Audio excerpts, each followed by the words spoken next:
Bienvenido a Polkasama. En el vídeo de hoy vamos a realizar ejercicios prácticos sobre bucles en Rust. Antes de comenzar, te recomiendo suscribirte y clicar la campanita para no perderte ningún vídeo.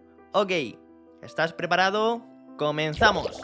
Bueno. Antes de empezar con los ejercicios prácticos, necesitamos saber qué son los bucles y qué tipos hay. Pues bien, un loop, también conocido como bucle, es una estructura de control de flujo que permite repetir un bloque de código varias veces hasta que se cumpla una condición. En Rust existen tres tipos de loops. Primer tipo, loop. Este loop se ejecuta de forma indefinida hasta que se use la expresión break y así salir del mismo. Segundo tipo, while. Este loop se ejecuta mientras se cumpla una condición específica. Y tercer tipo, for. Este loop se utiliza para iterar sobre una colección de elementos, como por ejemplo un arreglo o un rango de valores. Los loops son una herramienta muy útil en la programación, ya que permiten automatizar tareas repetitivas y reducir la cantidad de código que se necesita escribir. En Rust es importante tener en cuenta que los loops deben estar diseñados de forma que, eventualmente, se cumpla la condición de salida. De lo contrario, el programa se quedará en un ciclo infinito y no terminará su ejecución. Comenzamos con el primer ejercicio práctico. Bien, en este ejemplo te muestro cómo utilizar el primer tipo de bucle, loop, para crear un loop infinito que se ejecutará hasta que se use la expresión break, y así salir del mismo. En este caso comenzamos en 0, incrementando los valores de 1 en 1 y rompemos el loop en 5. Bien, definimos la variable count como mutable e inicializada en 0. Luego se utiliza el comando loop para iniciar un loop infinito que se ejecutará hasta que se use la expresión break. Dentro del loop se imprime en la consola el valor actual de count utilizando la función print. Después se incrementa el valor de count en 1. Utilizamos un condicional if para verificar si count es igual a 5. Si es así, se utiliza la expresión break para salir del loop. Ok, y este es el resultado. Como podemos ver en el resultado de la consola, nos muestra el valor de count 0, 1, 2, 3 y 4, ya que en el 5 hemos hecho un break del loop. Segundo tipo de bucle. Supongamos que queremos imprimir los números del 1 al 10 en la consola. Podemos hacer esto usando un bucle while.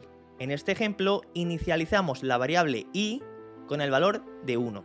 Y luego usamos un bucle while para imprimir los números del 1 al 10. Dentro del bucle imprimimos el valor de i usando la función print. Y luego incrementamos el valor de i en 1 usando el operador más igual. Y como podemos ver en el resultado de la consola, nos muestra los números del 1 al 10. 1, 2, 3, 4, 5, 6, 7, 8, 9 y 10. Muy sencillo, ¿verdad? Vale, pues ahora vamos a complicarlo un poco y vamos a utilizar un loop while, igual que en el ejercicio anterior, pero en este caso vamos a imprimir únicamente los números pares, del 1 al 20. Bien, definimos la variable num como mutable e inicializada en 1.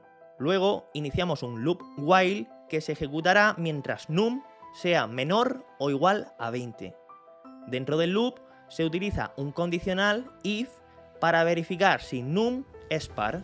Si es así, se imprime en la consola utilizando la función print. Finalmente se incrementa el valor de num en 1 para que el loop continúe con el siguiente número.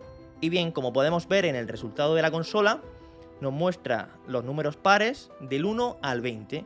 2, 4, 6, 8, 10, 12, 14, 16, 18 y 20. Ok, lo hemos hecho del 1 al 20 con los números pares. Ahora vamos a hacerlo con los números impares, utilizando también el loop while. Ok, pues definimos la variable num como mutable e inicializada en 1. Iniciamos un loop while que se ejecutará mientras num sea menor o igual a 20. Dentro del loop se utiliza un condicional if para verificar si num es impar y si es así, se imprime en la consola utilizando la función print. Finalmente se incrementa el valor de num en 1 para que el loop continúe con el siguiente número. Y como podemos ver en el resultado de la consola, nos muestra los números impares del 1 al 20. En este caso, 1, 3, 5, 7, 9, 11, 13, 15, 17 y 19. Vale, ahora vamos a pasar al cuarto ejercicio, donde vamos a utilizar el bucle for para recorrer los elementos de un arreglo. Primer paso, definimos la variable numbers como un arreglo de números enteros con valores del 1 al 5.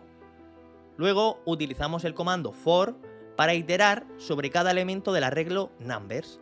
Para ello se utiliza el método iter del arreglo, que devuelve un iterador sobre los elementos del mismo. Dentro del loop se define una variable number que tomará el valor de cada elemento del arreglo en cada iteración. Seguidamente se imprime en la consola el valor actual de number utilizando la función print. El loop se ejecutará hasta que se hayan recorrido todos los elementos del arreglo. Y bien, como podéis ver, en la consola se muestra el resultado de los valores actuales, el valor actual 1, 2, 3, 4 y 5. Hasta aquí el vídeo de hoy. Espero que hayas aprendido mucho. Cualquier duda o idea para próximos vídeos, déjala en los comentarios. No olvides seguirnos en las redes oficiales de Polkasama, como YouTube, Telegram, Twitter o TikTok. Bien, una vez sabido esto, un abrazaco y nos vemos en el próximo vídeo, Polkasamers.